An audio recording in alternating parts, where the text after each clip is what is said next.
진짜 잘 오셨어요. 진짜 잘 오셨습니다. 네.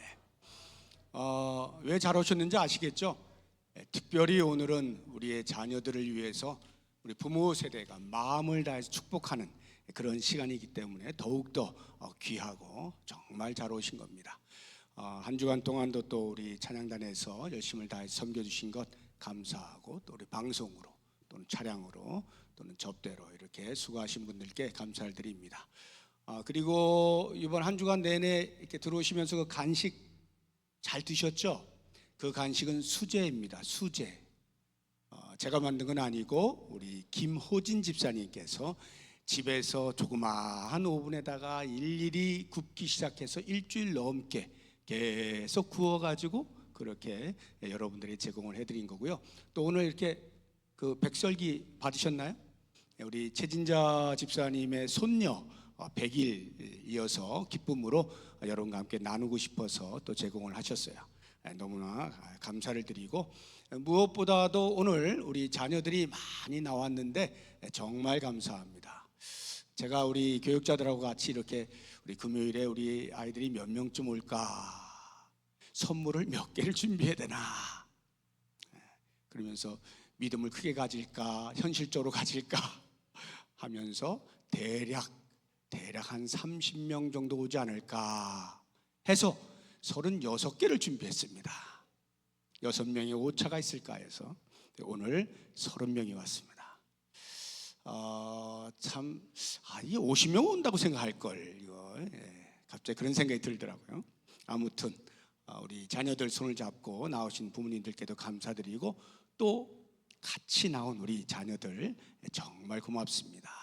오늘 하나님께서 어떻게 우리에게 은혜를 부어주실지 기대하면서 같이 말씀을 보면 좋겠는데요. 하나님 말씀은 사무엘상 4장 19절에서 22절까지 말씀입니다. 우리 같이 한 목소리로 읽겠습니다.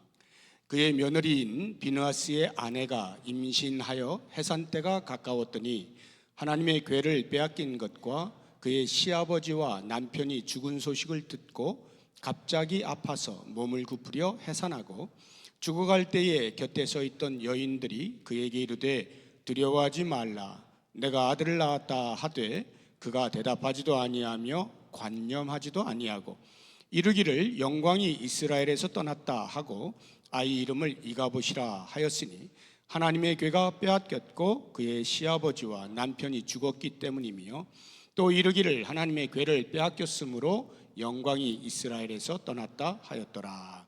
아멘. 우리 중고등부 학생 정도는 오늘 제가 드리는 말씀에 대해서 충분히 이해를 하실 수 있으리라 하는 생각이 드는데, 우리 유초등부나 그 이하의 아이들의 경우에는 잘 이해하기가 쉽지가 않겠죠. 우리 부모 세대를 위해서 제가 말씀을 준비한 거니까요. 그래서 혹시 이렇게 예배 시간에, 설교 시간에 밖에 나가거나 하는 일이 있더라도 조용히 이렇게 허락을 해 주시고요. 다만 이제 설교가 끝나고 기도할 때 우리 자녀들이 와야 이제 같이 또 축복하고 하는 그런 시간들이 있으니까, 그때는 부모님들이 자녀들을 다 이렇게 불러 모아 주시면 감사하겠습니다. 생존이라는 말은 사는 걸 말하는 거예요. 생존, 살아서 존재하는 것. 이 산다는 것은 본능적인 욕구입니다. 모든 인간은 어떤 위험에 처할 때, 생명의 위험을 느끼게 될 때 자기도 모르는 사이에 본능적으로 살고자 하는 몸부림을 치게 되어 있습니다. 본능이라고 하는 것은 보통 동물에게 이제 많이 사용합니다만 우리 인간도 본능이 있어요. 선천적으로 타고나는 경향성을 가리켜서 이제 본능이라고 하죠. 그래서 이 본능은 훈련을 받거나 교육을 받거나 모방을 하거나 연습을 하거나 그렇게 해서 체득하는 것이 아니라 유전적으로, 선천적으로 우리 몸의 지닌 성질, 이것을 가리켜서 본능이라고 이야기를 하죠. 그래서 어떤 본능보다도 이 생존에 대한 본능이 아주 강해요. 과거에 삼풍백화점 무너졌을 때 그 무더기 밑에서 뭐 십며칠을 이렇게 버틴 그런 사람들도 있잖아요. 그러니까 생존 본능은 이제 그 욕구가 너무도 강해서 가끔씩은 초월적인 힘을 발휘하기도 합니다. 물론 모든 사람이 다 그렇지는 않아요. 그 생존 욕구보다도 훨씬 더 강력한 외부의 힘이 작용하게 되어지면 아무리 내가 살고 싶은 마음이 있다 하더라도 죽을 수밖에 없겠죠. 외적인 환경에 의해서 죽을 수도 있어요. 그런데 죽음에 이르는 이 생존 욕구가 포기되어지는 경우가 외적인 환경 말고 우리 내면에서도 있을 수가 있어요. 내면에서 일어나고 있는 생존 욕구, 본능적인 욕구를 스스로 포기할 때, 그때는 죽음에 이르게 됩니다. 우리는 그것을 가리켜서 절망이라고 하는데, 여러분이 잘 알고 계시는 그 덴마크의 철학자인 케르케고르가 죽음에 이르는 병이라고 하는 책을 썼잖아요. 1849년에. 그 죽음에 이르는 병이 절망이거든요. 그러니까 절망을 하게 되어지면 죽음으로 나아갈 수밖에 없게 됩니다. 생존 본능을 이제 포기했기 때문에 그렇죠. 오늘 말씀의 제목이 신앙의 전수는 생존입니다. 이렇게 제가 정했는데요. 이게 무슨 말일까요? 신앙의 전수, 신앙을 흘려보내는 것이라고 하는 이것은 우리의 영적인 삶에 있어서 본능적인 욕구라는 거예요. 예를 들어서 내가 예수를 믿었어요. 구원의 은혜를 입었습니다. 와, 너무나 좋잖아요. 그러면 이거는 내가 뭐 생각을 해가지고 내 자녀에게도 이거 이야기해 줄까 말까, 언제 할까, 이런 것을 생각하지 않습니다. 본능적으로, 영적인 본능이 내 자녀에게 이야기해 줘야지, 이렇게 되는 거죠. 저의 경우에는 제 부모님이 신앙생활을 하지 않았어요. 제가 신앙의 1세대입니다. 그러다 보니까 제가 예수를 믿고 구원의 은혜를 입었을 때 너무나 감격스러워서 어찌할 바를 모르는데, 제가 어렸을 때 학생 시절이니까 제 자녀가 없잖아요. 그러니까 제가 어디로 그 신앙의 전수가 갔을까요? 당연히 부모에게로. 그래서 방향은 반대이지만 내 부모가 예수를 알지 못하는 것에 대한 안타까운 마음이 그 시절에 제 마음을 사로잡았어요. 그래서 어떻게 해서든지 부모에게 예수를 전해서 구원을 얻게 하고자 하는 강력한 본능적 욕구가 발동하더라고요. 모든 성도는 다 그렇습니다. 여러분 그렇지 않습니까? 예수 믿고 신앙생활을 하면서 구원의 은혜를 누리게 되었을 때 여러분의 마음이 어때요? 야, 내 자녀가 예수 잘 믿었으면 좋겠다 하고 소개하잖아요. 교회 가자, 예수 믿자, 이렇게 하게 돼. 이거는 본능적이다라고 하는 것입니다. 그러면 오늘 우리가 한 주 동안에 지금 다음 세대라고 하는 주제를 가지고 신앙의 전수에 대하여서 지금 말씀을 계속하고 있고 기도하고 있잖아요. 본능이라고 한다면 체득하여서 얻는 것이 아닌데 굳이 이렇게 모여서 신앙의 전수는 생존입니다라고 외칠 필요가 뭐가 있겠어요? 여러분이 다 본능적으로 알고 있는데 뭐하러 이런 시간을 또 갖느냐 이 말이에요. 왜 그럴까요? 우리의 본능이, 영적인 본능이 무뎌질 수가 있거든요. 신앙의 전수가 생존과 직결되어진 문제라고 하는 사실을 잠시 깜빡하거나 무시하거나 소홀히 여기거나 잊어버리는 경우가 있기 때문에 그 무뎌진 영적인 본능을 깨우기 위해서 우리가 이렇게 모이는 거예요. 그래서 말씀을 듣고서 우리의 잠자고 있던 영적인 본능을 일깨우는 거죠. 오늘 우리가 읽은 본문의 말씀 중에 한 여인이 등장을 해요. 이 여인은 엘리 대제사장의 며느리입니다. 엘리는 사무엘 선지자가 활동하던 시대의 대제사장이었죠. 엘리의 며느리이면서 엘리가 두 아들이 있는데 홈니와 비느하스, 그 가운데 비느하스의 아내였습니다. 이 여인이 이제 소개가 되고 있는데요. 출산이 다가왔습니다.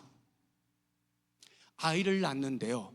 너무나 외적인 환경이 충격적이어 가지고 이 여인이 힘들게 아이를 이제 출산을 하는 거예요.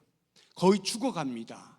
그때의 아이를 봤던 산파들이 힘내시오, 아들입니다, 아들이에요, 이렇게 이야기를 하는 거예요. 그러면 보통 어떻게 해요? 아무리 힘들고 어려워도 지금 이제 아이가 나온단 말이죠. 그것도 아들이에요. 그 당시의 아들은요, 난리가 아닙니다. 요즘 딸 얻는 것 같은 거예요. 요즘 딸 막 찾죠. 미안하다 아들들아, 요즘은 딸들이 귀해요. 근데 그 당시는 여인이 아들을 낳았다 하면 이건 뭐 진짜 대박인 거죠.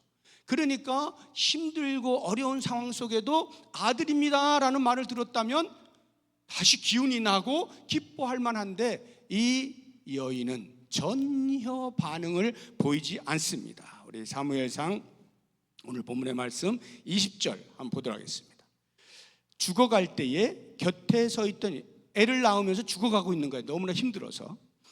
곁에 서 있던 여인들이 그에게 이르되 두려워하지 말라, 내가 아들을 낳았다 하되 그녀가 대답하지도 아니하며 관념하지도 아니하며, 관념한다는 말은 마음에 두지, 아무런 관심을 갖지 않는다 이 말이에요. 아들 낳았다 하는데도 그냥 아무 생각이 없는 거예요.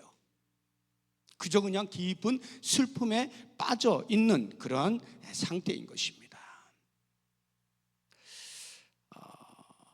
왜 그랬을까를 생각해 보면요, 외적으로 충분히 그럴 만한 이유가 있어요. 우선 그의 남편인 비느하스, 그리고 비느하스의 형제인 홈니와 비느하스가 블레셋 군과 싸우는 전쟁터에 언약궤를 메고 가서 그만 거기서 전사를 하게 됩니다. 죽음의 소식을 듣게 된 거예요. 얼마나 큰 충격이에요. 아이를 낳으려고 하는데 남편이 죽었다는 소식을 들었으니 얼마나 큰 충격이에요. 그런데 그 소식을 전하기 위하여 달려와 실로에 있는 그 가족들, 즉 엘리, 시아버지 엘리가 의자에 앉아 있는데 소식을 전해준 거예요. 너무나 놀라가지고 이 엘리 대제사장이 의자에 앉았다 뒤로 벌러덩 넘어져가지고 목뼈가 부러져 죽습니다. 그 소식을 또 듣게 된 거예요. 그러니까 자기 남편 죽지, 시아주모님 죽지, 시아버지 죽지, 다 죽는 거예요. 거기에다가 자기까지 죽어가고 있잖아요. 지금 애 낳으면서 자기까지 지금 죽어가고 있는 거예요. 그러니 아이를 낳았다 해서 무슨 기쁨이 있겠어요? 라는 생각이 얼마든지 들만한데, 제가 곰곰이 묵상을 해보면 아니, 그 반대일 수도 있겠다. 오히려 그래서 더 큰 기쁨을 얻을 수도 있겠구나 하는 생각을 하게 된 거예요. 왜냐하면 자기 남편 죽죠, 시아버지 죽죠. 거기가 무슨 가문입니까? 대제사장 가문 아니에요. 하나님의 일을 감당하는 제사장 가문이 몰살하고 있는데 그나마 자기가 아들을 낳은 거예요. 대를 이을 수 있는 가능성이 열리게 됐어요. 그러니 다 죽는다는 소식을 듣고 있는 상황 속에서 아들을 낳았을 때 그것이 그녀에게 얼마나 큰 위로가 될 것이고 얼마나 큰 희망으로 기쁨에 넘치는, 그래 비록 내가 죽지만 내 남편도 죽고 내 시아버지도 죽고 나도 죽어가지만 그래 네가 우리 엘리 이 가문을 이렇게 세워줄 줄로 믿는다. 너 때문에 내가 그래도 기쁨으로 죽을 수가 있겠구나 하는 마음으로 충분히 그 아들의 출산에 대하여 감격할 수 있을 것 같은 생각이 드는 거예요. 그런데 왜 이 여인은 전혀 무감각하게 슬픔 가운데 빠져 있었을까? 그 이유가 그 다음에 나옵니다. 24절을 보시게 되면 22절을 보시게 되면 또 이르기를 하나님의 궤를 빼앗겼으므로 영광이 이스라엘에서 떠났다 하였더라. 이 여인이 슬픔에 빠지게 된 직접적인 원인은 블레셋과의 전쟁 가운데에서 홈니와 비느하스가 메고 갔던 그 언약궤가 블레셋 군의 손에 의하여 피탈이 된 거예요. 빼앗긴 거예요. 그 소식을 듣게 되면서 모든 희망을 놓게 된 것입니다. 왜 그럴까요? 그 당시에 언약궤라고 하는 것은 이스라엘 백성들에게 있어서 자신들의 정체성과 직결되는 성물입니다. 정체성의 위감을 느끼는 거예요. 야, 이제 언약궤를 뺏겼는데 그러면 우리가 계속해서 하나님의 백성이 될 수 있는 것인가? 에 대한 위기감을 느낀 거예요. 또 다른 한편으로는 신앙적인 회의가 들어요. 아니, 언약궤가 뺏겼는데도 하나님께서는 뺏기는 동안에 뭐하고 계셨나? 능력이 부족하신 것인가? 아니면 우리에 대한 관심이 부족하신 것인가? 신앙적 회의가 들만하죠. 거기에다 한 걸음 더 나아가면요, 야, 혹시 하나님께서 당신의 백성을 우리 이스라엘 민족에서 혹시 블레셋으로 옮겨가신 것은 아닐까? 이러면서 정체성의 위기와 혼란과 신앙적인 회의가 겹치면서 그녀에게는 아들을 낳았다는 소식조차도 귀에 들려오지 않게 된 것입니다.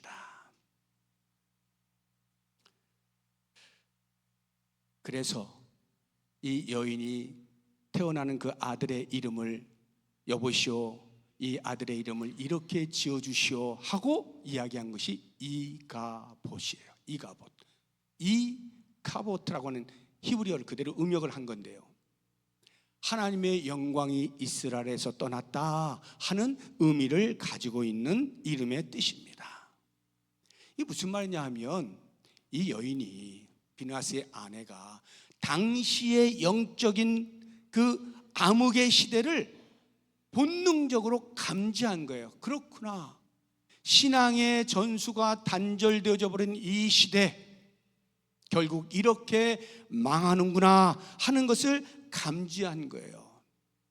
이렇게 영적인 본능이 깨어나 감지한 것까지는 좋은데, 안타깝게도 이 여인은 그래서 감지되어진 그 상황을 절망으로 이끌고 가는 겁니다. 그래, 더 이상 내가 해볼 수 있는 게 없구나, 포기다. 이 아들 태어나봐야 뭐 하겠어? 이 아들에게 뭐 하나님의 말씀을 전해줄 사람이 누가 있어? 아무도 없는데 그냥 끝나버린 인생이야.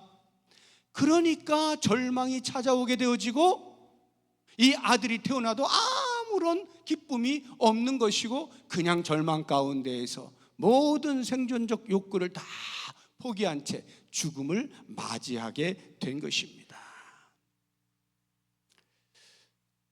사랑하는 여러분, 이와 같은 시대, 그 사사시대의 마지막, 그러니까 사사시대가 몇백 년이 흘러왔는데 그 오랜 세월 동안의 신앙의 전수가 자연스럽게 흘러내려오지 못하고 계속해서 단절되어지는, 우리 첫째 날 노시정 목사님 말씀하셨잖아요. 12명의 사사가 등장했다는 말은 그만큼 계속해서 신앙의 전수가 단절됐다는 말이에요. 그렇게 몇백 년이 흘러오면서 그 세월 동안 하나님의 마음은 과연 어땠을까? 그 세월을 바라보시던 하나님의 마음은 과연 어땠을까? 찢어지는 거겠죠. 극심한 고통 가운데 있을 거 아니에요. 어느 정도로 우리 하나님께서 고통을 느끼셨을까 하는 것을 우리로 하여금 알게 하시기 위하여 또 다른 한 여인을 등장시켜 주시는데, 그 여인의 이름이 한나입니다. 잘 알고 계시죠? 한나는 사무엘의 어머니입니다. 어떻게 여러분은 한나를 알고 있습니까? 나도 한나처럼 돼야지 대부분의 여인들이 다 바라보는 여인이에요.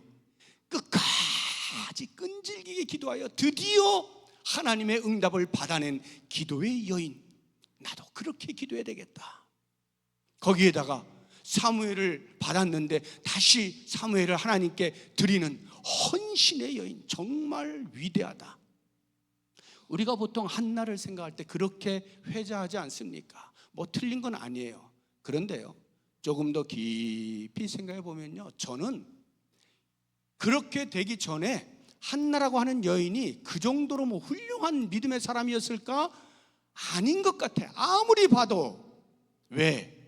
한나가 한 거는요, 아들이 없어서 둘째 부인인 분인나라고 하는 그 여인으로부터 조롱을 받고 괴롭힘을 당하는 것을 견디지 못하여 수치와 수모를 당하여 괴로워서 하나님의 전인 실로에 올라갈 때마다, 하나님, 제 인생이 이게 뭡니까? 제 꼴이 이게 뭡니까? 계속 자녀 없음에 대하여 자신의 마음을 토로한 것 외에는 없어요. 아무리 남편이 잘해줘도 소용이 없는 거예요. 남편 엘가나가 얼마나 잘해주는지 아십니까? 분인나가 자녀를 낳았어요. 둘째 부인이. 그러면 보통은 어떻게 됩니까? 자녀 낳은 부인이 상전이 되는 거잖아요. 자녀를 못 낳은 부인은 당연히 괄시를 받는 거예요. 그런데 이 엘가나 남편은 그렇게 하지 않은 거예요. 여보, 비록 당신이 아이는 낳지 못하지만 난 당신만을 사랑해 하면서 실로에 올라가 제사를 드릴 때마다 그 제사를 드리는데 필요한 제물들 중에 분인나보다 항상 2배를 주는 거예요. 내가 당신을 사랑하오, 이 표현을 계속하는 거예요. 그런데 한나의 마음에는 그게 차지 않는 거예요. 아무리 남편이 어마어마한 사랑을 해도요, 눈에 들어오질 않는 거예요. 자녀 없음에 대한 수치, 이게 그녀의 전부였어요. 그러니까 계속하여 실로에 올라갈 때마다 성전에 엎드려 기도하는 겁니다. 1해, 2해, 3년, 4년 계속 몇 년이 흘렀는지 몰라요. 계속 통곡하는 거예요. 뭐 했겠어요? 통곡하면서 하나님, 이렇게 응답 안 해주실 수 있습니까? 원망도 했겠죠. 불평도 했겠죠. 내가 얼마나 이걸 기다리는데 이렇게 안 들어줄 수 있는 거예요? 한나가 한 건 그게 답니다. 그런데 오늘날 왜 한나가 이렇게 위대해졌죠? 그 다음이 있어서 그래요. 근데 그 다음이 왜 한나를 위대한 여인으로 만들었는지는 잘 몰라요. 우리가 한번 생각해 보세요. 어느 해인가 몇 년이 흘렀어요. 응답 없는 기도를 계속 하소연하는 겁니다. 또 그 해에도 올라가서 주여 통곡을 합니다. 아예 통곡이 속으로 이 겉으로 나오잖아요. 속으로 막 통곡하는 거야. 중얼중얼 거니까. 그때 대제사장이었던 엘리가 이 여인아 술 취했냐, 왜 성전에 와서 이러는 거야? 그랬더니 내가 술 취해서 그런 게 아니고요, 이런 슬픔과 아픔이 있어가지고요, 이렇게 하면서 그 이후로는 한 번도 통곡하지 않았다고 성경 저자가 써놨거든요. 왜? 그 이유가 그 중간에 나오는데, 하나님 앞에 나의 심정을 통하였다는 거예요. 기도를 쏟아냈는데 그 해는 쏟아내는 가운데서 자기도 모르는 사이에 하나님의 마음을 알게 된 거예요. 어떤 하나님의 마음이요? 내가 지금 자녀가 없어서 분인 나에게 늘 조롱을 당하고 괴롭힘을 당하고 하루하루 사는 게 아닌 지옥같이 살고 있는 이 마음이, 알고 봤더니 하나님의 마음이었구나. 나는 그저 자녀가 없어서 고통을 당하는 것에 불과했는데 우리 하나님께서는 당신의 뜻을 이루어낼 당신의 종이 없어서 수백 년 동안을 고통 가운데에서 신음하셨구나. 이것을 깨닫게 된 거예요. 우리는 한나의 고통을 통해서 하나님이 그 여인이 당했던 고통과는 비교할 수 없는 어마어마한 고통을 당하고 계셨음을 알아야 되는 거예요. 그리고는 하나님께서 고통을 당하셨을 때 여전히 사람을 찾지 않았겠어요? 계속해서 나를 위하여 이 단절된 신앙을 누군가가 이어줄 것인가? 아무리 기다려도 없어요. 결국에 하나님께서 칼을 빼신 거예요. 어떻게? 당신 스스로 길을 마련하시는 거예요. 그게 바로 한나의 기도에 응답하셔서 태문을 열어주시는 겁니다. 무슨 말이에요? 태문을 열어주셔서 아들을 낳게 하시네요. 태문을 닫으신 분이 하나님이셔요. 일부러 닫아놓으신 거예요. 한나를 통하여 당신의 고통이 어떠함을 우리로 알게 하시는 거예요. 그리고는 태문을 열어주신 거예요. 그리고는 한나가 그 하나님의 고통을 깨닫게 되었을 때 그는 고백하지 않을 수가 없는 거예요. 그렇구나, 하나님이 나에게 태문을 여셔서 아들을 주신 것은 바로 이 아들을 통하여 당신의 고통을 뚫고 나가시려고 하는 당신의 종을 만드시기 위함이구나. 이 사실을 깨닫게 되어지면서 그걸 기꺼이 바치는 거 아니에요. 한나의 위대함이 바로 여기 있다 이 말이에요. 비느하스의 아내는 영적인 본능이 일깨워져서 그 암흑의 시대를 감지했어요. 그런데 그 감지되어진 상태를 절망으로 이끌고 간 겁니다. 그래, 끝이야. 단절됐구나. 이제는 더 이상 소망이 없어. 끝이야. 에이, 나 혼자 그냥 여기서 내가 하나님 믿고 이것으로 끝나는 거야. 이렇게 절망으로 나아간 거에 비해서 한나는 어떻게 해요? 감지를 한 거예요. 하나님의 마음을 깨닫게 된 거예요. 하나님이 고통 가운데 계시구나. 신앙의 전수가 단절된 것에 대하여 하나님이 오랜 시간 고통하셨구나. 그리고는 드디어 나를 통해서 일하시려고 하는구나. 그래서 그 감지되어진 영적인 본능을 어디로 가지고 와요? 희망으로, 기대로, 동참으로 하나님의 사역에, 그래 내가 동참해야 되는 거구나. 그래서 한나가 사무엘을 바치는 거예요. 뭐 원래 믿음이 좋아가지고 훌륭해가지고 이건 당연히 하나님께 드려야죠, 이런 게 아니고요. 하나님의 마음을 깨닫게 되어지는 순간 거부할 수 없는 거예요. 그리고는 기꺼이 자신을 희생하여 하나님의 뜻을 이루기 위한 사무엘을 바치는 이 일에 쓰임을 받게 된 거죠. 희생을 동반한다는 게 무슨 말이에요? 어떻게 해서 얻은 아들이 어찌되었든 간에 하나님이 대문을 닫으셨다가 어찌됐든 간에 열어주셨잖아요. 그래서 아들을 주셨잖아요. 그러면 이 한나의 마음 가운데는 내가 수년 동안 고통을 받다가 드디어 얻은 아들, 이 아들을 통하여 내가 기쁨을 좀 누리고 싶어. 안 누리고 싶겠어요? 얼마나 누리고 싶겠어요. 그런데 그 누리고 싶은 그 기쁨을 억제하는 거죠. 절제하는 거죠. 왜? 이 아들은 나의 기쁨을 위하여 주신 것이 아님을 깨달은 거예요.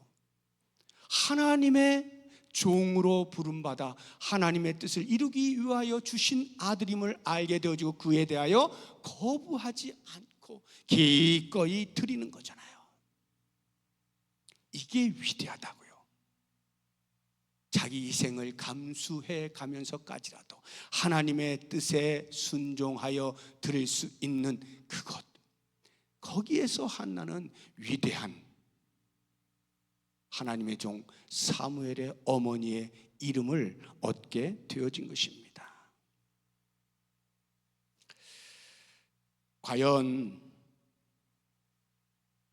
나는, 사랑하는 여러분, 나는 영적인 본능이 살아있는가? 아니, 나의 영적인 본능은 지금 이 시대를 어떻게 감지하고 있는가? 한번 생각해 보십시오. 어떻게 감지하고 계십니까? 그냥 모르겠는데요. 잘 모르겠어요. 뭐 이 시대가 뭐 어떻게 돌아가는지. 아예 영적인 감지의 능력이 상실되어져 있지는 않습니까? 혹은 감지는 됩니다. 이대로 가다가는 이거 위태로운데, 이거 큰일 날 것 같은데, 감지는 되는데, 그래서 그렇지만 답이 없어요. 제가 뭐 어떻게 해볼 수가 없어요. 그냥 뭐 어떻게 할 거예요. 그냥 흘러가는 대로 놔둬야지, 뭐 제가 뭐 할 수 있는 게 없는데요 하고 그냥 절망 가운데 놔두고, 그냥 어떻게든지 내 시대라도 나라도 신앙생활 잘 하다가 가야죠, 뭐 이렇게 하고 있는지, 아니면 이 위기의 상황을 감지하고 하나님이여, 하나님이여, 제가 어떻게 해야 되겠습니까? 하나님이여, 하실 일을 보여주십시오. 저에게 알게 해주십시오. 제가 무엇을 할까요? 그것이 때로 나의 희생을 요청한다 할지라도 제가 거부하지 아니하고 피해가지 아니하고 기꺼이 주 앞에 나를 드려서라도 하나님 아버지의 뜻을 이루기를 원합니다. 이렇게 하고 있느냐 이 말이에요. 우리의 다음 세대가 과연 내가 우리의 선조로부터 받은 바 그 신앙의 유산을 내 다음 세대에게 정말 나는 전달하기 위하여 끊임없이 노력하고 있다고 하는 자신감이 있는가? 과연 난 그렇게 노력하고 있는가? 그 일을 위해서 만약에 나에게 희생이 요청되어질 때 나는 기꺼이 그 희생을 받아들일 준비가 되어 있는가? 정말 다음 세대를 향한 신앙의 전수가 우리의 영적인 신앙 생활의 본능이고 생존이고, 그거 없으면 죽는 것이다, 이러한 마음이 있는가 돌아보자는 거예요. 저는 아삽이라고 하는 사람이 시편에 시를 하나 적어 놓았는데, 그 다음 세대를 향한 뜨거운 마음을 다짐으로 표현해 놓은 것이 있거든요. 이게 우리의 고백이 되었으면 좋겠다 하는 마음으로 한번 같이 찾아보기를 원하는데요. 시편 78편 2절부터 4절까지인데 나의 고백으로 한번 우리 같이 한번 읽어보면 좋겠습니다. 시작. 내가 입을 열어 비유로 말하며 예로부터 감추어졌던 것을 드러내려 하니 이는 우리가 들어서 아는 바요 우리의 조상들이 우리에게 전한 바라. 우리가 이를 그들의 자손에게 숨기지 아니하고 여호와의 영예와 그의 능력과 그가 행하신 기이한 사적을 후대에 전하리로다. 우리의 조상들로부터 전해 들은 바 하나님의 위대하심과 하나님의 살아계심과 하나님의 일하심에 대하여 내 다음 세대에게 반드시 전하겠노라 하는 이 아삽의 결심이 오늘 이 자리에 참여한 우리 모든 어른 세대, 부모 세대가 꼭 그런 결심을 할 수 있기를 주의 이름으로 축복합니다. 이제 이 영적 생존의 문제로서의 신앙의 전수를 이제 알게 되었을 때, 그러면 우리가 무엇을 전수할까? 신앙을 전수한다 할 때 그게 무슨 뜻인가? 무엇을 전수한다는 말인가 하는 부분과, 그리고 어떻게 전수해야 되는가 하는 이 부분을 간단하게 생각을 해보겠습니다. 무엇을 전수해야 될까? 뭘 전수하시렵니까, 여러분들은? 그래, 내 자녀들에게 신앙을 전수해야지. 뭘 전수한다는 거예요? 신앙의 외적인 행위, 그건 우리의 전수의 대상이 아닙니다. 본질을 전수해야 돼. 본질이 뭐냐? 하나님 사랑, 하나님 경외, 하나님 섬기는 것. 오직 하나님만 사랑하고 오직 하나님만 섬기겠습니다 하는 이것이 신앙의 본질이에요. 이 본질을 전수할 수 있어야 됩니다. 여러분, 그 당시에 왜 영적인 암흑기라고 했어요? 제사가 없었기 때문일까요? 아니면 제사장이 없었기 때문일까요? 아닙니다. 제사도 있고요, 제사장도 있었어요. 그런데 하나님 사랑, 하나님 섬김이 없었어요. 너무나 아이러니하죠. 한번 보도록 하겠습니다. 사무엘상 2장 12절인데요. 엘리의 아들들 홈리와 비나스죠. 엘리를 따라서 제사장으로 섬기던 사람들입니다. 이 사람들이 행실이 나빠 여호와를 알지 못하더라. 여호와의 제사장인데 여호와를 알지 못해요. 여호와를 알지 못한다는 게 무슨 말일까요? 진짜로 모르는 건가요? 아니요. 여호와를 제대로 경외하지 않는다는 거예요. 제대로 섬기지 않는, 여호와 사랑이 없다 이 말이에요. 그래서 그 다음을 보시게 되면요, 사무엘상 2장 17절에 제사를 주관하는데 이들이 이 소년들의 죄가 여호와 앞에 심히 크면 그들이 여호와의 제사를 멸시함이었더라. 제사를 어떻게 멸시하나요? 제사를 안 드려서 멸시하는 게 아니에요. 제사를 드리는데요, 제사 드리기 전에 제물이 있잖아요. 그 제물을, 고기를 푹 삶아요. 그리고는 삼지창으로 갈고리를 팍 찍습니다. 좋은 거 나오면요, 자기 주머니에 in my pocket 딱 하는 거예요. 하나님께 드릴 것을 자기들이 먼저 챙기는 거예요. 이러한 하나님의 제사를 멸시한다는 건 곧 하나님을 우습게 여기는 거죠. 그러한 세태에 대하여 하나님께서 어떠하실까요? 에이, 그래도 괜찮아, 니들 뭐 잘 몰라서 하는 것이지, 이렇게 하실까요? 아니요. 심한 고통과 함께 분노를 느끼시는 거예요. 그래서 이렇게 말씀하셔요. 사무엘상 2장 30절을 보면, 그러므로 이스라엘의 하나님 나 여호와가 말하노라. 내가 전에 내 집과 내 조상의 집이 내 앞에 영원히 행하리라 하였으나 이제 나 여호와가 말하노니 결단코 그렇게 하지 아니하리라.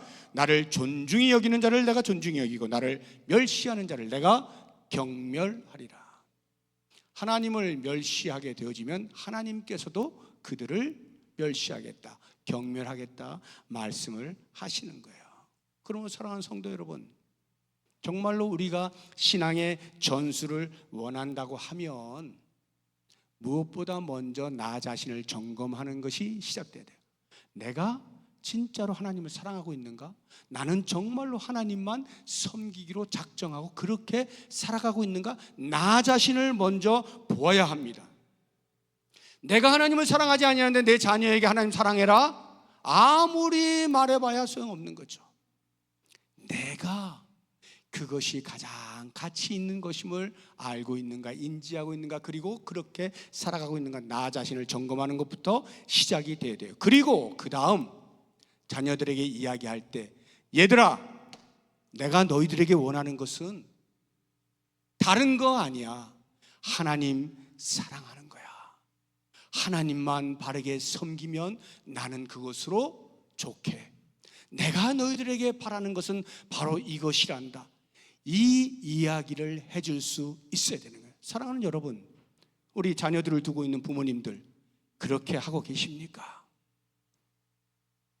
이 세상을 살아가면서 하나님 사랑하는 것, 하나님 섬기는 것이야말로 최고의 가치이고 그것 하나면 나는 너희들에게 더 이상 바랄 것이 없다라고 말할 만큼 하나님 사랑에 뜨거운 감격이 있느냐 이 말이에요. 생각은 그런 줄 알겠는데 당장 현실적으로는 그것보다는 뭐가 더 중요해요? 공부 잘하는 게 중요하지. 당장 공부를 잘해가지고 좋은 대학 가는 게 중요하죠. 그러니까 때로는 열심히 공부하다 보면 주일에 학원이 있네? 너 뭐부터 할래? 당연히 학원을 가야지.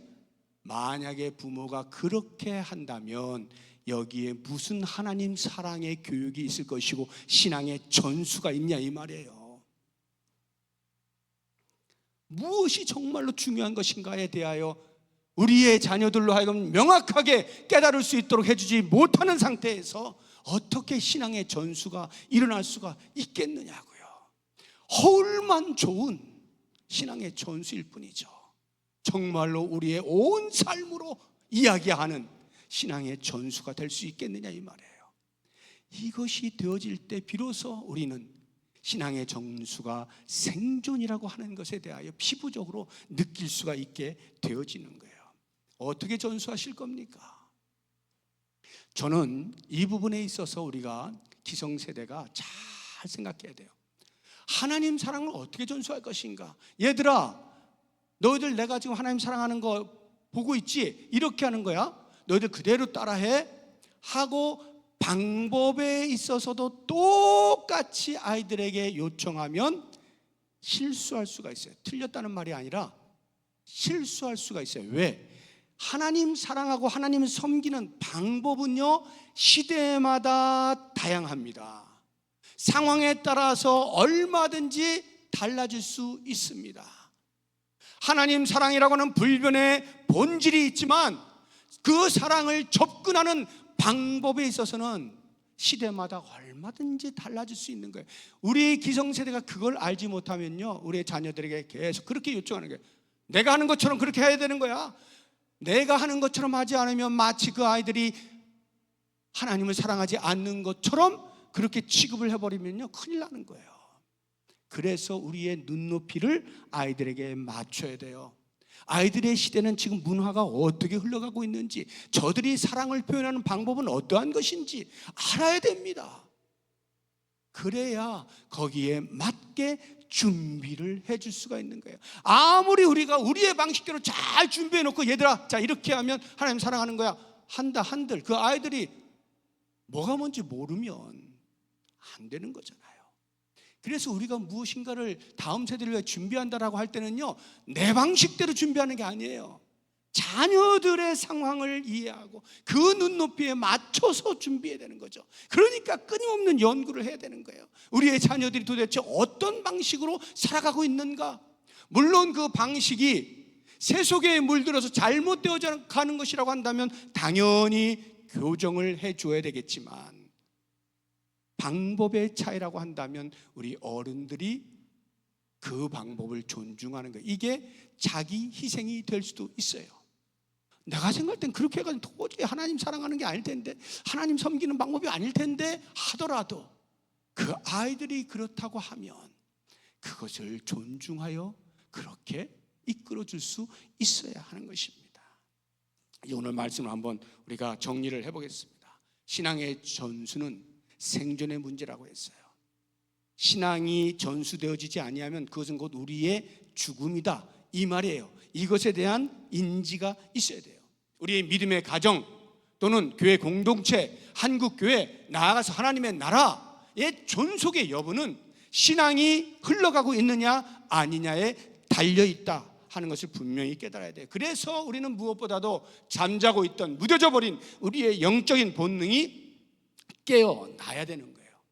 그 인식이 있어야 돼요. 그렇구나, 신앙이 전수되지 아니하면 우리 모두는 다 죽는 거구나, 이것부터 알아야 돼요. 그리고는 바로 이 시대를 향한 하나님의 마음이 어떠한지 헤아릴 수 있어야 돼요.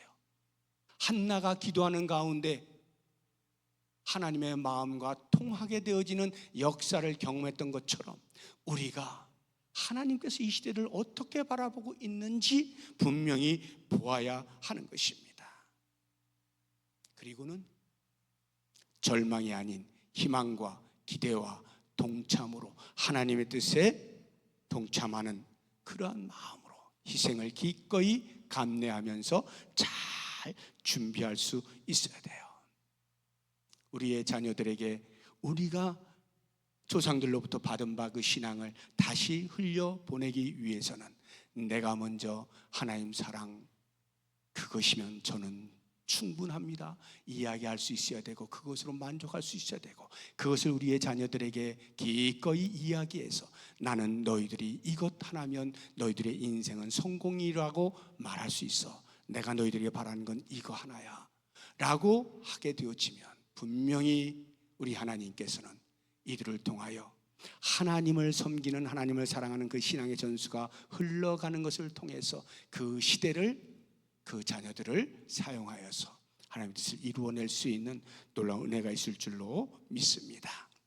이 시간에 우리 같이 기도하려고 하는데 두 가지를 기도할 거예요. 하나는 말씀을 생각하면서 우리의 기성세대들이 무엇을 기도해야 될까, 기도의 제목을 드리면 그걸 기도하시고, 이제 두 번째 기도할 때 우리의 자녀들을 위해서 기도하는 그런 시간을 갖도록 하겠습니다. 먼저 말씀을 생각하면서 우리 같이 기도하는 기도의 제목들 제가 세 가지를 드리겠습니다. 첫째는 우리의 영적인 본능이 깨어나게 하옵소서, 이렇게 기도하면 좋겠습니다.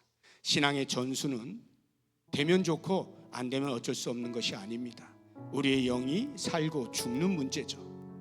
그래서 신앙의 전수는 우리의 가정이, 우리의 교회가 하나님의 나라가 존속하기 위한 필연적 사명임을 인식할 수 있어야 합니다. 주여, 신앙의 전수가 생존적 사안임을 알게 하옵소서, 이렇게 기도하시고요. 두 번째로 기도하실 때는 하나님의 마음을 알게 하옵소서 기도하면 좋겠습니다. 이 시대를 향한 하나님의 마음을 아는 것이 중요합니다. 내가